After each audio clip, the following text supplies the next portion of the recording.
ፍቅር የሆናችሁ ቤተሰቦቼ ዛሬ ደግሞ የምናየው ሩታና ትንሱን ነው ማለት ነው። በትዳራቸው ያለው ነገር እንደዚህ ስንነጋገር ማለት ነው እኛ ራሱ ወደ ውስጥ ራሳችን እንድናዳምጥ ያደርገናል። ውድ ቤተሰቦቼ ሰላማችሁ በያላችሁበት ብዝዝት ይበልልኝ። የኔ ማሮች፣ የኔ ፍቅሮች፣ የኔ ውዶች፣ የኔ ቅኖች እንዴት ናችሁልኝ? እንዴት አደራችሁልኝ? እንዴት ዋላችሁልኝ?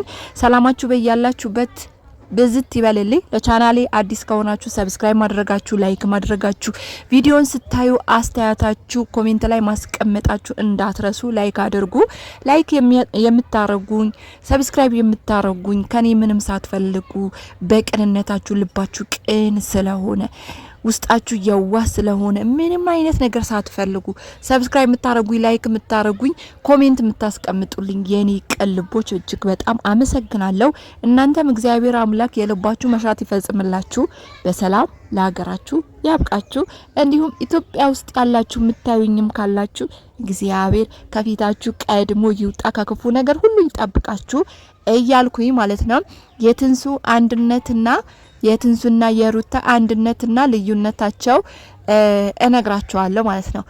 አንድነታቸው ሁለቱም እርጉዝ እያሉ ነው እንግዲህ ወንዶቻቸው በዚህን ደረጃ እያሰቃዩአቸው እርግዝናቸው ሳያጣጥሙ ሁሌ እንዳለቀሱ፣ ሁሌ እንደተጨቃጨቁ፣ ሁሌ እንባቸው እያፈሰሱ አንድነታቸው ሁለታቸውም አንድ አይነት እድል ነው የገጠማቸው። ሩታም እርጉዝ እያለች ከአብርሽ ጋር ትጨቃጨቅ ነበረ። እንግዲህ አብርሽ ሌላ ሴት እያመጣ በጣም ያናድዳት ነበረ። እንዳላዛር እጁን ባያነሳባት ግን ሌላ ሴቶች እየመጣ ማስቀናት ነገር ወይም ደግሞ ባበሳጫት ነገር አብርሽ በነገራችን ላይ ጥበበኛ ነው ወይስ ትቢተኛ ነው ወይስ ምንድነው የሚባለው ማለት ነው። እንደዚህ ሴት ልጅ ላይ እጁን እያነሳ አልነበረም ሩታን እያስለቀሰ የነበረው ሌሎች ሴቶች በማምጣት በቀል ነበረ ሲበቀላት የነበረው ማለት ነው። የትንሱ ደግሞ ስንመጣ አላዛር የሚባለው ሰውየው ማለት ነው እሱ ደግሞ ትንሱ ላይ እጁን እያነሳ እየመታት ታውቃላችሁ፣ ትኩስ ውሃ እየደፋባት እንደገና ደግሞ እየወረወራት እያመናጨቃት እንደዚህ አይነት ነገር ነበረ ሲናገራት የነበረው። አብርሽ ላይ እንደዚህ አይነት ነገሮች አላየንም። ሩታን ሲያመናጭቃት ምናምን እንደውም ሩታ ነበረ ትላንት እንደነገርኳችሁ ሩታ ነበረ አብርሽን በጣም ስትጫጫ ነው የነበረው። በጣም በጥፊ ስትመታው በጣም አብርሽ እውነት ለመናገር ለሴት ልጅ ክብር አለው። እኔ ይሄን አልክደለትም። ሌሎች ነገሩ ቢኖረውም አብርሽ ለሴት ልጅ ክብር አለው እውነት ለመናገር ማለት ነው። ክብር የሌለው እንደው እናቱም ያከብራል ብለን የምናስበው ሰውዬ ማለት ነው ለሴት ልጅ ክብር የሌለው ለእናቱ ለእህቱ ክብር የሌለው አላዛር ነው ያየነው ማለት ነው። እኔ ነግራቸዋለሁ በብዙ ቪዲዮዎቼ ነው የምናገረው። አላዛር መጀመሪያ ሳቀው ማለት ነው ወይኔ እሱን የምታገባ ሴትዮዋ ታድላ ምናምን እል ነበረ። ሰው ሳታቁት ውስጡን ሳታቁት መጻፍ አይደለም አይነበብም። ውስጡን ሳታቁት ዝም ብላችሁ መገመት አያስፈልግም ማለት ነውና የትንሱና የሩታ አንድነታቸው ይሄ ነው። ብዙ አንድነት የሚያደርጋቸው ነገሮች አሉ። በእርግጥ ትንሱ ትሻላታለች ትንሽ ወንድም የመያዝ ወይም ደግሞ የማባበል። እንግዲህ ትንሱ አላዛር ስታባብለው ምንም አይፈልግም ነበር፣ እንደውም ያናድደው ነበር። በጣም ነበረ ሲናደድ የነበረው ማለት ነው። ሩታ ደግሞ በልህ ነበረ ስትመጣ የነበረው በጣም በልህ ማለት ነው። እና ልዩነታቸው ደግሞ የነዚህ ልዩነታቸው ሩታ አብርሽ አፈቅርሃለሁ ብላ አልቅሳ በግድ ካላገባኸኝ ብላ እግሩ ስር ወድቃ ለማመና ነበረ ያንን ትዳር ያገባችሁ ማለት ነው። ለዛም ይመስለኛል እንደዚህ መስዋዕት እያስከፈላት ያለው እንደዚህ ያደረጋት ያለው ማለት ነውና ታውቃላችሁ ከመጀመሪያን ጀምሮ ስትመጣ የነበረ ነገር ምንከታተል ሰዎች ስላለን እንግዲህ የአብርሽ እህት እናት አማላጅነት የተላከችው አማላጅነት ተላከች። አብርሽና ሩታ እንዲገናኙ ያደረገች ካላገባህኝ እሞታለሁ እጠፋለሁ ስትል አብርሽ ደግሞ በተመልካችም ተገፋፍቶ እኛም ገፋፍተነው በኮሜንትም በምንም ገፋፍተነው ፍቅር ሳይኖር ሳያፈቅራት ነው መጀመሪያ እውነት ለመናገር ያገባት ማለት ነው። ገባችሁ ምን ያህል መስዋዕት እንደሚያስከፍል? እንደዚህ አይነት ነገሮች በጣም መስዋዕት ያስከፍላሉና እሱ ፍቅር ውስጥ ሳይወርቅ ታውቃላችሁ መጀመሪያ ለድራማም ይሁን ለምንም ይሁን ባናቀም ፍቅር እንደሚወዳትና ፍቅረኛው እንደሆነች ነበረ ሲያወሩ የነበሩት ማለት ነው። ከፍቅር ጋር ሲለያዩ ሩታ መጣች። ሩታ እኔ በቃ አንተን ካላገባሁኝ እዚች ምድር ላይ አልኖርም ብላ ነበረ ማለት ነው። ልዩነታቸው ይሄ ነው። የትንሱ ደግሞ ስንመጣ ትንሱ በክብር እንደ ሴት ወግ እንደ ማንኛውም ሴት በክብር ቤተሰቦቿን አስጠይቃ እውነት በቃ እንደዚህ ካደረጋችሁ ስትናገሩ ራሱ እኮ ደስ ብላችሁ በኩራት ነው የምትናገሩት። እውነት ክብር ያለው ነገር ሲሆን ማለት ነው።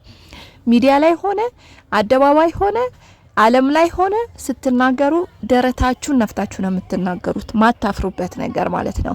ትንሱ ደግሞ ታውቃላችሁ ካላዛር ጋር ብዙም ባይግባቡ ቢቸኩሉም ትንሱ ብቸኩልም ግን እንደ ሩታ እየየ አላለችም። እንደ ሩታ አግባኝ ባክህ እየየ ካላገባህኝ እኔ ከዚች ምድር እጠፋለሁ አላለችም። በስነ ስርዓቱ እንደ ማንኛውም አሁን ዘመናዊ በመጣሽ ባህላዊ ሳይሆን ዘመናዊ በመጣሽ ተዋደድን ተፋቀርን አሉ። ግን ትንሱ ለቤተሰቦቿ ክብር ስላላት ሽማግሌ ላከች። ያማርፎ ተርፎ ሄደው በመዛጋጃ ተፈራርመው እንደ ማንኛውም ወግ እንደምታይ ሴት ወጋዩ ማለት ነው። ስለዚህ ልዩነታቸውና አንድነታቸው ብዙ ቢሆኑም ይሄ ነው። ሌላው ደግሞ ሩታ ከመጀመሪያን ጀምሮ የምታረገው ነገር ካያችሁ የቅናት መንፈስ ነበረባት። አሁንም አለባት። በርግጥ የቅናት መንፈስ ነበረባት። እንግዲህ አብርሽ ለስራም ሊሆን ይችላል ታውቃላችሁ፣ የሶሻል ሚዲያ ሰው በብዙ ነገር ሊሳተፍ ይችላል። አሁን ድራማ የሚሰሩ ሰዎች አርቲስቶች ማለት ነው ከሰው ጋር ይሳሳማሉ፣ አብረው ይተኛሉ ምናምን። ያ ነገር ግን አደረጉት ማለት አይደለም።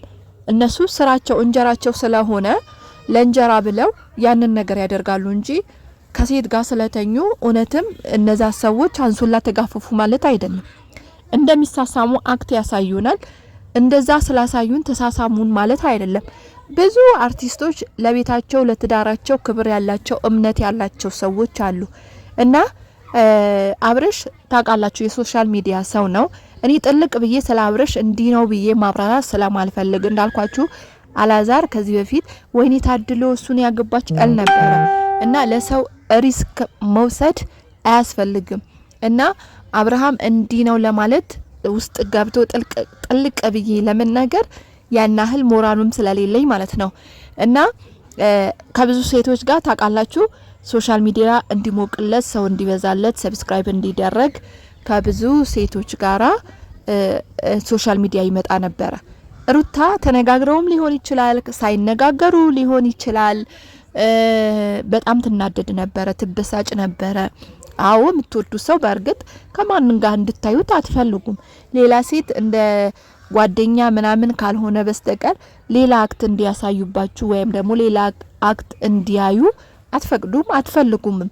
ሩታ በእንደዚህ አይነት ነገር ልክም ብትሆንም ግን የሷ ከልክ ያለፈ ነበረ ቅናቷ ማለት ነው። ወንድ ልጅ ደግሞ የት ወጣ የት ገባ ከማነበርክ ከማጋ ቆምክ ከማጋ ወራ ስልክ ማን የደወለው ምንድነው ሚሴጅ ማን የጻፈለ ምናምን ምትሉት ከሆነ ስልችት ብሎ እዛው ቁጭ አድርጋችሁ ትቷችሁ ነው የሚሄደው። ይሄን ወንድ ልጅ ንቃችሁ ካልተዋችሁት ካይምሯችሁ ካላወጣችሁት የፈለገበት ይሄድ። ንቃችሁ እሱ ከመሰለው ለምን ከሴት ጋር ራሱ አይሄድም። ንቃችሁ ካልተዋችሁት ትዳራችሁ አይስተካከልም። እውነት ለመናገር አይስተካከልም። የትወጣ የት እንዴ እስር ቤት ነው እንዴ የገባው? ትዳር ማለት እኮ ደስተኛ ልትሆኑበት፣ ፍሬ ልታፈሩበት፣ ዘር ልትመሰርቱበት ነው እንጂ እስር ቤት አይደለም። እንደውም ትዳር ላይ ሰው ሁሉ በቃ ደስተኛ ህይወት ነው መኖር የምፈልገው ይላል እንጂ ይሄ የጭቅጭቅ የንዝንዝ ምንድነው? ስንት አመት ልትኖሩበት ነው? 1000 አመት አትኖሩበት። ሲፈልግ ቅርቅር ብሎ ይሄድ። እውነቴ ነው የምላችሁ ይሄዳ ዘበርጋ ቢሄድ አበርጋ ይመጣል ነው አይደለም የሚባለው። ስለዚህ እናንተ ለዛ ነገር ቦታ ሳሰጡት ትዳራችሁ ደስተኛ እንዲሆንላችሁ ባሌ ምንድነው ደስተኛ የሚያደርገው ምንድነው ብላችሁ አይምራችሁ ይሄን ማሰብ አለባችሁ እንጂ ከንተናጋኩ ቆሞ ነበረ ለንተናኩ ሜሴጅ ልኮላታል ለንተናኩ እንደዚህ ብሏታል የሚል ነገር ከሆነ እናንተም ሰላም አታገኙም፣ እሱም ሰላም አያገኝም። እንደዚህ እየተጨቃጨቃችሁ እየተነዛነዛችሁ ትኖራላችሁ ወይ ትለያያላችሁ ማለት ነው። ስለዚህ ሩታ እስካሁን ባለንበት ድረስ ቅናቷ አልተዋትም። እንግዲህ አልፈልግህም ብላ የፍርድ ቤት ወረቀት አመጣች፣ የፍርድ ቤት ፍቺ አመጣች። አልፈልግህም እኔ ካሁን በኋላ ካንተ ጋር ፍቺ ነው የምፈልገው አለች። ተፋታችና እንደገና ዝሙት ሰራች። ታውቃላችሁ ዝሙት ነው አንድ ባልና ሚስት ከተፋቱ በኋላ ድጋሚ ተገናኝተው አንሶላ ከተጋፈፉ ዝሙት ነው። ለምን በቃ አልፈልግም እሷም የሌላ እንድትሆን ያንንም ለሌላ ብትሆን በነገራችን ላይ በሃይማኖት በኩል መምጣት ስለማልፈልግ ነው እንጂና ስለዚህ እንግዲህ ሁለተኛ ልጅ አርግዣለሁ ብላ እያወራች ነበር። አሁን ስለሱ ግን ትንሽ ቀዝቀዝ ብሏል። ይኑርም አይኑርም ባናቅም ማለት ነው። እንግዲህ ምንም እፍረት ሳይኖራት ሩታ ሳታፍር ማለት ነው ምንም ነገር እፍረት ሳይኖራት ከተፋታችሁ ባል ሁለተኛ አርግዤ አለው ብላ መጣች ማለት ነው። እንግዲህ ተመልካችም ተቀበሏታል። ብዙ ሩታ የምትሉ ሰዎች አላችሁ። በሉ ይሳካላችሁ፣ እሷም ይሳካላት። ግን ማለት ነው ይሄ ነገር ትክክል አይደለም። አሁን የራሱ ህይወት እየኖረ ነው አይደለ አብርሽ ብዙም ሳይቆይ ያው እሱም መጀመሪያም አይኑ ከሩታ ጋር ስላልነበረ ነው እንጂ እንደዚህ አይነት ህይወት ውስጥ አይገባም ነበረ ቸኩሎ ማለት ነው። መጀመሪያም ልቡ ከሩታ ጋር አልነበረም። ነገራችኋለሁ። ሩታ አስገድዳው ነው አብርሽ ያገባችሁ። ስለዚህ አስገድዳችሁ የምታረጉት ነገር ሰው ሁለት አባቱ ፈቃደኛ ሳይሆን ደስተኛ ሳይሆን የምታረጉት ነገር መጨረሻው እንደዚህ ብክንክን ነው ያወጣ ነገር ነው ማለት ነው። እና እንደዛ ሆነ። አሁንም ሩታ ቅናቷ አልተዋትም ማለት ነው። ትንሱ ጋር ስንሄድ ደግሞ አላዛር እንደ አብርሽ ሴቶች ጋር አይደለም እየሄደ ያለው እሱ በምላስና በተግባር ነው እያሳረራት ያለው። ገባችሁ? እንግዲህ ትንሱ ሌላ ሴት ይዞባት ቢመጣ ኖሮ ትቀናለች ወይ አትቀናም ወይ እግዚአብሔር ነው የሚያውቀው።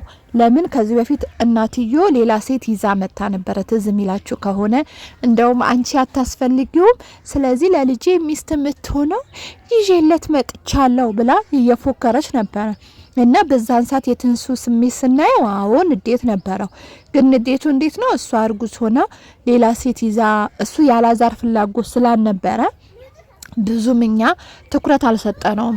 ፍላጎት የነበረው የእናትዮ ፍላጎት ነው ማለት ነው። ስለዚህ የኔ ውዶች ሩታና ትንሱ የሚለያዩበትና አንድነታቸው ብዙ ነው እውነት እኔ ያውን ስላልጻፍኩኝ በጽሁፍ አይደለም የመጣው ዝም ብዬ በአይምሮ እንትን ያልኳቸው ነው እንጂ በጣም ልዩነት አላቸው፣ በጣም አንድነት አላቸው። እንዘርዝር ብንል ብዙ አንድነትና ልዩነት እናወጣላቸው ነበረ። ግን ከሚገርመኝ ነገር የሁለታቸው ምጣፋንታ ማለት ነው እርጉዝ ሆኖ የሚንከራተቱት ነገር ነው። እውነቴ ነው የምላችሁ እንደ ሴት አንድ ቀን ያማራቸው ነገር ሳይናገሩ እንደገና እንደው ይሄን አማረኝ በዚህ ልውጣ በዚህ ልግባ ሳይዝናኑ ልጃቸውን ሳይዝናኑ እንደውም አሁን ሉሌ ሳስበው እንደው ሩታ እንደተቃጠለች አይደለችም። በነገራችን ላይ ሉሌ ማለት ነው የሩታ ልጅ። ምክንያቱም በውስጥ እርጉዝ ሆናችሁ እንደዚህ ንዴት የምታበዙ ከሆነ ጭቅጭቅ የምታበዙ ከሆነ እርጉዝ ሆናችሁ ማለት ነው ልጃችሁን ያንን ይዞ ነው የሚወጣው። በጣም ንዴታም ይሆናል፣ ረባሽ ይሆናል ምናምን ነገር ማለት ነው። ግን በእርግዝናችሁ ዝም የምትሉ ከሆነ ወደ ጸሎት ወይም ደግሞ ወደ መዝሙር ምናምን እንትን የምትሉ ከሆነ ምናልባት ያረገዛችሁ ሰዎች ይሄን የምታዳምጡ ከሆነ በየሃይማኖታችሁ ይሄ ዘፈን ምናምን ይቅርባችሁ። እውነቴ ነው የምላችሁ ይቅርባችሁ። ለልጃችሁ ልጅ ያቃል። በነገራችን ላይ ዶክተሮች ሲናገሩ ከሰማችሁ ወይም ሳይንቲስት ያጠኑ ሰዎች ሆዳችሁ ውስጥ እርጉዝ ሆናችሁ ልጅ ያቃል ይባላል። ጽንስ ያቃል። እናንተ የምትፈልጉት እናንተ የምትወዱት ነገር እሱም ይወደዋል ይባላል። ለምሳሌ መዝሙር የምትወዱ ከሆነ ዘወትር እርጉዝ ሆናችሁ መዝሙር የምታዳምጡ ከሆነ ልክ ሲወለድም ያ መዝሙር በጣም ነው የሚወደው። ስትከፍቱለት በጣም ደስተኛ ነው የሚሆነው። ሆዳችሁን ውስጥ እንደዛ ቁርአን የምታዳምጡ ቁርአን መሰሙ ከሆነም እንደዛ በየሃይማኖታችሁ ማለት ነው። ንዴታም ተናጋሪ ተናዳጂ ነጭናጫ ምናምን ከሆናችሁ ልክ እንደዛው ነጭናጫ ያለ ልጅ ወይኔ ልጁ ምን ሆነ ምናምን የምትሉት ወይኔ ልጅ እኮ እንደዚህ ነው አስቸጋሪ ነው የምትሉት እርጉዝ እያላችሁ የሰራችሁ ስራ ነው ማለት ነው። ስለዚህ ቅዱስ የምትጫወቱ ከሆነ ቅዱስ የሆነ ልጅ ይሰጣችኋል። ሰይጣን የምትጫወቱ ከሆነ ሰይጣን የሆነ ልጅ ይሰጣችኋል ማለት ነው። ስለዚህ እርጉዝ የሆናችሁ ሰዎች ካላችሁ በየሃይማኖታችሁ የሃይማኖታችሁ ነገር መጽሐፍ ቅዱስ ማንበብ ካለባችሁ መዝሙር ደግሞ ለልጃችሁ አራሱ ሆዳችሁ ውስጥ አርጋችሁ ኤርፎኑን አርጋችሁ ልጃችሁ ያዳምጣል። እስቲ ተመልከቱት። ልጃችሁ ይነቃነቃል ሲጀመር ሆዳችሁ ውስጥ ማለት ነው። እና የኔ ፍቅሮች የኔ ማሮች ማለት ነው ስለ ሩታና ስለ እንትና በጣም ብዙ ነገር ማውራት እችላለሁ። ግን እኔ ከሩታ በላይ ትንሱ በጣም ታሳዝነኛለች። እውነቴ ነው የምላችሁ። ሩታ እንኳን በብር እየገዛቻቸው አንዴ ወንድሜ ነው፣ አንዴ አጎቴ ነው፣ አንዴ እህቴ ነው ብላ ይዛ ትመጣ ነበር። ትንሱ ግን በቃ ለእንባዋ ብቻ ነው፣ በቃ እንባ ማልቀስ ብቻ ነውና በጣም ታሳዝነኛለች እሷ ማለት ነው። ከሩታ ይልቅ ትንሱ በጣም ታሳዝነኛለች። በዛ ላይ እንደ ሩታ አክቲቭ አይደለችም። ይሄ ንግግር አትችልበትም። እንባ ነው የሚቀድማት። ገብቷችኋል? ሩታ እኮ እናቴ ታንጠበጥባችኋለች። ጢባ ጢቤ ነው የምትጫወትባችሁ። ለነገሮች ሁሉ ንግግር አያቅታትም።